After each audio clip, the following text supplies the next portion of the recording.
So hello guys, welcome back to my channel अर्थशास्त्र की नगरी। सो गाइज, जैसे कि आपने थंबनेल के अंदर देख ही लिया है, हम बात करने वाले हैं आज भारतीय अर्थव्यवस्था विकास के सपोर्ट मटेरियल के यूनिट 2 के रिगार्डिंग, जिसमें हम बात कर रहे थे भारतीय अर्थव्यवस्था के 1950 से लेकर 1990 तक के जो 40 साल थे उसमें डिफरेंट सेक्टर के किस तरीके के हालात थे। इससे प्रीवियस में आपको 5 क्वेश्चन जो है ऑलरेडी पढ़ा चुका हूं और फर्स्ट चैप्टर पूरा कंप्लीट करा चुका हूं। अगर आपने वो सारी वीडियो नहीं देखी है तो मेरे भाई आप प्लेलिस्ट में जाकर सबसे पहले उन वीडियोस को देख कर आइए। आपके उन वीडियो को देखना बहुत ही ज़्यादा ज़रूरी है।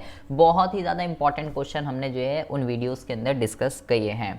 आज हम जो बात करने वाले हैं वो उससे भी ज़्यादा इंपॉर्टेंट क्वेश्चन के ऊपर बात करने वाले हैं इस चैप्टर के अंदर और सपोर्ट मटेरियल के अंदर। इस चैप्टर से रिलेटेड बहुत सारे इंपॉर्टेंट क्वेश्चन ऐसे हैं जो रिपीटेड एग्जाम में बार बार आते हैं। तो बिना बकवास किए मुद्दे को शुरू करते हैं। बट उससे पहले अगर आपने भाई अभी तक आपने अगर वीडियो को लाइक नहीं किया है तो मेरे भाई आप वीडियो को लाइक कर दीजिए। आप लाइक करना भूल जाते हैं भावनाओं में बहकर। अभी आप पहले वीडियो को पॉज कीजिए और वीडियो को लाइक कीजिए। कर दिया तो ठीक है, नहीं किया तो कर दीजिए। और कमेंट बॉक्स में कमेंट करके जो है मुझे ज़रूर बताइएगा कि आपको ये जो सीरीज़ है ये कैसी लगती है और वीडियो आपको जो है कैसी लगी है। अब जो है शुरू करते हैं मुद्दा। बहुत ही ज़्यादा इंपॉर्टेंट क्वेश्चन है, बहुत ही ज़्यादा ध्यान से सुनेंगे। हरित क्रांति क्या है, इसे क्यों लागू किया गया और इससे किसानों को क्या लाभ पहुंचा, बिल्कुल ब्रीफ में हमको यहाँ पे बताना है। तो बहुत ही इंपॉर्टेंट क्वेश्चन है, रिपीटेड है, बार बार आता है, ध्यान से सुनेंगे। ये एक रणनीति थी जो कि अक्टूबर 1965 में हरित क्रांति क्यों आई, कृषि उत्पादन के बढ़ाने के लिए इसकी शुरुआत की गई थी कि कैसे भी करके हमें कृषि के अंदर उत्पादन को बढ़ाना है। इसे अलग अलग नाम दिए गए, जैसे नई कृषि नीति कहते हैं, बीज, उर्वरक, पानी, प्रौद्योगिकी, कीटनाशक इत्यादियों का उपयोग जो है यहाँ पे किया गया है। नई कृषि नीति अपनाने से पूर्व भारतीय कृषि की परिस्थितियां कुछ इस प्रकार थी। पहले आपको बता रहा है कि 1965 से पहले आपको ये ध्यान रखना है, हरित क्रांति को ही नई कृषि नीति कहते हैं। अगर वो आपसे हरित क्रांति के बारे में पूछ ले तो ही यही लिखना है, नई कृषि नीति के बारे में पूछ ले तो भी ये लिखना है। और यहाँ पे जो लिखा हुआ है बीज, उर्वरक, पानी, टेक्नोलॉजी, कीटनाशक दवाइयाँ, हरित क्रांति या नई कृषि नीति इन सब चीज़ों पे फोकस करता है कि हाई यील्ड वैरायटी के सीड्स यूज़ कीजिए, अच्छी खाद, उर्वरक, नई नई टेक्नोलॉजी, मशीनरी, कीटनाशक दवाइयाँ, इन सब चीज़ों का प्रयोग कीजिए। हरित क्रांति या नई कृषि नीति इस चीज़ के ऊपर बल देता है। अगर हम बात करें इसको अपनाने से पहले हमारे किस तरीके के हालात थे और इसके बाद अपनाने के हमारे को क्या क्या फ़ायदे हुए हैं, वो हम यहाँ पे ज़रा बात करते हैं। सबसे पहले हम बात करते हैं कि जब हमने इसको नहीं अपनाया था तो हमारे किस तरीके के हालात थे। तो कह रहा है भाई कृषि कम और अनियमित वृद्धि दर्शा रही थी। कृषि के अंदर कोई ग्रोथ, कोई डेवलपमेंट हमको देखने के लिए नहीं दिख रही थी। कृषि में चरम क्षेत्रीय असमानता तथा बढ़ती हुई अंतवर्गीय असमानता थी। इसका क्या मतलब होता है, क्षेत्रीय असमानता, ये वर्ड मैं आपको पहले भी बता चुका हूँ कि एक जगह तो बहुत अच्छा कृषि कर रही है और दूसरी जगह पे कृषि कुछ कर ही नहीं रही है। मतलब एक जगह के किसानों को फायदा हो रहा है, दूसरी जगह के किसानों को कोई फायदा ही नहीं हो रहा। तो इसको कहते हैं क्षेत्रीय असमानता।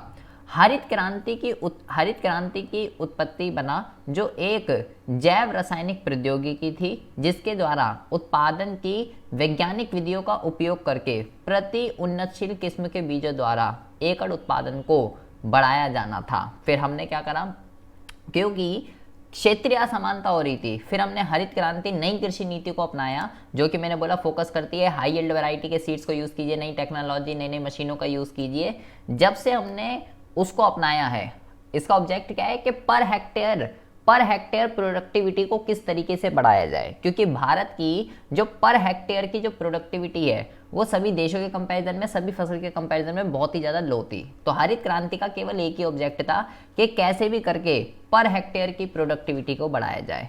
कृषि को मानसून का जुआ कहा जाता था। बारिश होगी तो अच्छा उत्पादन होगा, बारिश नहीं होगी तो कम उत्पादन होगा और बारिश होगी नहीं तो सूखा पड़ जाएगा। तो ये बहुत ही ज़्यादा एक खतरनाक, मतलब पूरे के पूरे मानसून के ऊपर डिपेंड थे हम, पानी की कोई व्यवस्था नहीं थी।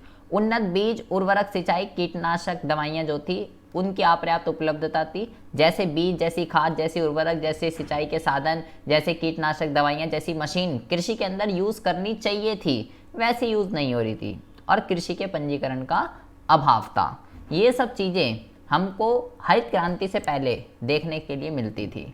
लेकिन जब से हमने हरित क्रांति को अपनाया तो हमें क्या क्या फ़ायदे हुए। सबसे पहला आय में बढ़ोतरी हुई किसानों के, क्योंकि हरित क्रांति काफी वर्षों तक गेहूं और चावल तक सीमित था। ये ध्यान रखना है आपको, एग्जाम में क्वेश्चन पूछा जाता है हरित क्रांति ने किन दो फसलों पे फोकस किया है, वो है गेहूं और चावल। इसलिए इसका लाभ ये भी ध्यान रखना है, सीमित फसल और सीमित क्षेत्र, पंजाब, हरियाणा, पश्चिम उत्तर प्रदेश और आंध्र प्रदेश, ये चारों ध्यान रखने। यहाँ के किसानों को इनको बहुत ज़्यादा फायदा मिला। यहाँ के किसानों को गेहूं और चावल के उत्पादक क्षेत्रों को हुआ, क्योंकि ये जो सारे क्षेत्र हैं ये गेहूं और चावल के उत्पादक क्षेत्र हैं, तो यहाँ के किसानों को बहुत ज़्यादा फायदा हुआ हरित क्रांति का। इन राज्यों में किसानों की आय में तेजी से बढ़ोतरी हुई, यहाँ के किसान अमीर होते गए।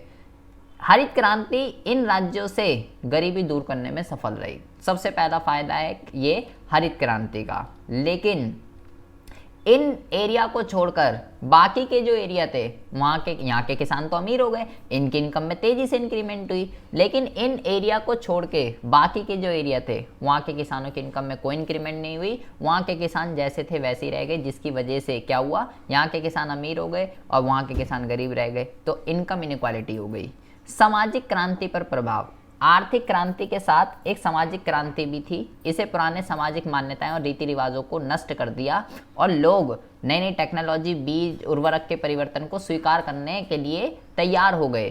खेती की पारंपरिक विधियां खेती की आधुनिक विधियों में परिवर्तित हो गई। मतलब कि किसानों की जो पहले सोच थी वो वही थी कि भाई हम जो है ह्यूमन पावर और एनिमल पावर के ऊपर डिपेंड रहेंगे, मशीन पावर के ऊपर हमें डिपेंड नहीं रहना। तो हरित क्रांति ने किसानों की इस थिंकिंग को चेंज करा कि भाई उत्पादन की पुरानी टेक्नोलॉजीज को छोड़ के हमें नई नई टेक्नोलॉजी को अडॉप्ट करना चाहिए जो मार्केट के अंदर आ रही है। तो किसानों के नज़रिए, सोचने के नज़रिए में हरित क्रांति ने चेंज किया। रोजगार में वृद्धि हुई। हरित क्रांति की वजह से जमीन के एक टुकड़े पर एक से अधिक फसल उगाने की संभावना के साथ काफ़ी हद तक क्या हुआ, मौसमी बेरोजगारी की समस्या जो है वो हल हो गई, क्योंकि इसमें कार्यशील हाथों की आवश्यकता पूरे वर्ष थी। पहले क्या होता था, जिस फसल का मौसम है वही, अब एक ही मौसम में हम कई सारी फसलें उगा सकते थे। अब फसलें उगानी है तो भाई उसके लिए बंदे भी चाहिए, तो लोगों को काम धंधा मिला। इसके अतिरिक्त पैकेज अदानों के लिए बेहतर सिंचाई सुविधाओं की व्यवस्था की गई। इससे भी रोजगार के अवसर जो है हमको बढ़ते हुए देखने के लिए मिले।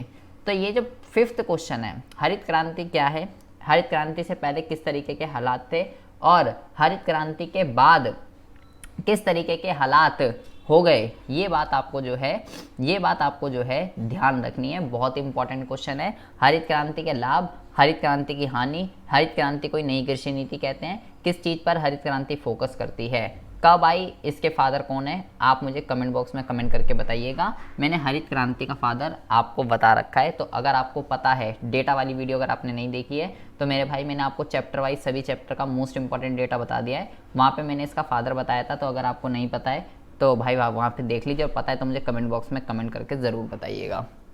अब हम बात करते हैं 2 और बहुत ही ज़्यादा मोस्ट इम्पॉर्टेंट क्वेश्चन के रिगार्डिंग। रिपीटेड क्वेश्चन है एग्जाम में, रिपीटेड यही क्वेश्चन आता है, डिट्टो। योजना के उद्देश्य के रूप में क्या लिखा हुआ है, समानता के साथ वृद्धि की व्याख्या कीजिए। इसका क्या मतलब है, हमने प्लानिंग वाले चैप्टर के अंदर उसके उद्देश्य पढ़े थे। तो आपने एक उद्देश्य पढ़ा था समृद्धि और एक आपने उद्देश्य पढ़ा था समानता। अगर आपने ये दोनों उद्देश्य नहीं पढ़े, पहले तो आपको इन दोनों उद्देश्य के बारे में पता होना चाहिए। अब यहाँ पे लिखा हुआ है समानता के साथ वृद्धि, 2 उद्देश्य को कंबाइन करके आपसे पूछा गया है, तो इसका मतलब क्या होता है, वृद्धि तो करनी है लेकिन समानता के साथ करनी है। तो इसका मतलब क्या है, वृद्धि करने का मतलब क्या, जीडीपी तो बढ़ानी है लेकिन समानता के साथ। तो इसका मतलब क्या होता है, वृद्धि और समानता 2 संघर्षशील उद्देश्य हैं, अद्यार्थ एक को पाने के लिए दूसरे का त्याग करना पड़ेगा। अगर वृद्धि होगी तो समानता नहीं होगी, अगर समानता होगी तो वृद्धि नहीं होगी, ये ऐसे है। कुछ अर्थशास्त्रियों के अनुसार आय की समानता समृद्धि में बाधक है, क्योंकि इससे काम करने की प्रेरणा में क्या आती है, कमी आती है। इससे इसका क्या मतलब है, आय की समानता, पहले आप ये समझिए इस लाइन का मतलब क्या है। कह रहा है आय की जो समानता है वो समृद्धि में बाधक है, क्योंकि इससे काम करने की प्रेरणा में कमी आती है। आय की समानता का मतलब है कि कोई भी बंदा हो, चाहे वो डॉक्टर हो, चाहे वो प्रोफेशनिस्ट हो, चाहे वो एडवोकेट हो, चाहे वो एक नॉर्मल क्लर्क हो, चौकीदार हो, कोई भी हो, आय की समानता का मतलब है सबको समान इनकम मिलनी चाहिए। तो आप खुद सोचिए, कह रहा है सबको समान इनकम दो, कोई भी हो, मजदूर हो, लेबर हो, डॉक्टर हो, टीचर हो, कोई भी हो, सबको समान इनकम। तो भाई ये तो बेकार है ना। फिर इससे क्या होता है, अगर हम किसी सबको समान इनकम देंगे तो इससे काम करने की प्रेरणा में कमी आती है। डॉक्टर प्रोफेशनिस्ट बंदे क्या सोचेंगे, अबे जब हमें भी उतना ही मिलना है जितना एक मजदूर को मिला है तो फिर क्या फ़ायदा। तो आय की समानता से लोगों को काम करने की प्रेरणा में कमी आती है, तो बेकार है ये अप्रोच। तो इसके अतिरिक्त आय की समानता से क्या होता है, देश का उपभोग स्तर बढ़ जाता है। क्यों? क्योंकि हम सबको समान इनकम दे रहे हैं, हम सबको समान इनकम दे रहे हैं। अमीरों के पास भी उतनी इनकम है, गरीबों के पास भी। तो जब हमारे पास पैसा आएगा तो हम डिमांड करेंगे तो उपभोग बढ़ेगा, और अगर उपभोग बढ़ेगा तो इससे क्या होगा, बचत का स्तर कम हो जाएगा, क्योंकि हमारी जो आय होती है उसका या तो उपभोग होता है या बचत होती है। तो इनकम अगर बढ़ेगी तो उससे कंजम्पशन का लेवल बढ़ेगा और सेविंग जो है वो कम हो जाएगी। अगर उपभोग अधिक होगा तो बचत कम होगी, और बचत कम होने से क्या होगा, अब बचत से ही तो निवेश होता है, वही पैसा तो आगे पास आउट होकर निवेश बनता है। अब अगर बचत कम हो रही है तो निवेश के लिए धन की कमी होगी, जिससे अर्थव्यवस्था की समृद्धि दर में क्या हो जाएगी, कमी आ जाएगी। तो ये एक बहुत ही इंपॉर्टेंट क्वेश्चन है। आपको ये ध्यान रखना है कि अगर समानता के साथ अगर समृद्धि की जाएगी तो क्या होगा। अगर समानता के साथ समृद्धि की जाएगी तो भाई इससे लोगों की काम करने के अंदर प्रेरणा जो है कम हो जाएगी, सभी लोगों की इनकम में वृद्धि होगी, अमीर गरीब दोनों की इनकम में वृद्धि होगी तो डिमांड में वृद्धि होगी। डिमांड का मतलब है उपभोग में वृद्धि हो रही है, और अगर उपभोग में वृद्धि होगी तो लोग अपना पैसा कम सेव करेंगे, क्योंकि इनकम का या तो उपभोग होता है या बचत होती है। तो इनकम बढ़ेगी, कंजम्पशन बढ़ेगा, सेविंग कम होगी, सेविंग कम होगी तो निवेश कम होगा। एक साइकिल है जो सिस्टमेटिक वे से चल रहा है, ये बात आपको ध्यान रखनी है। ये है समानता। हमने वहाँ पे जो पढ़ा है योजना वाले में वो समता है, इक्वालिटी और इक्विटी, वो दोनों वर्ड है जो आपको ध्यान रखने हैं। समानता नहीं होनी चाहिए। एक कहता है न्याय उचित वितरण, ये मैंने आपको बताया था वहाँ पे। समता, साम्य, ये मैंने आपको बताया था। तो ये है समानता, ये अलग वर्ड है, वो अलग वर्ड है। वो कहता है कि गैप तो होना चाहिए लेकिन इतना नहीं होना चाहिए जितना भारत के अंदर है। एक डॉक्टर 1 घंटे में एक ऑपरेशन करके 1 लाख रुपए कमा रहा है, लेकिन वहीं एक दूसरा बंदा 1 साल में 1 लाख नहीं कमा पा रहा। तो वो जो गैप है वो बहुत ज़्यादा है, ऐसा नहीं होना चाहिए।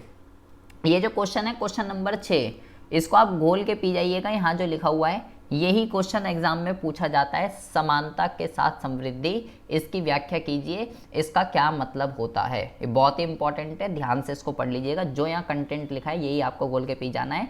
TR जैन में ये आपको शायद ही देखने के लिए मिले। उसके बाद है क्वेश्चन नंबर 8। जो क्वेश्चन नंबर 5, आज के क्वेश्चन बहुत ही ज़्यादा इंपॉर्टेंट है। प्लीज़ इन सभी क्वेश्चनों को 5, 6, ये 7वां है, जितने भी आज हम क्वेश्चन करेंगे सारे रिपीटेड है, एग्जाम में बहुत बारी आए हुए हैं। अब बात करते हैं इस क्वेश्चन के रिगार्डिंग। ये क्वेश्चन क्या कह रहा है, ये भी बहुत अच्छा क्वेश्चन है।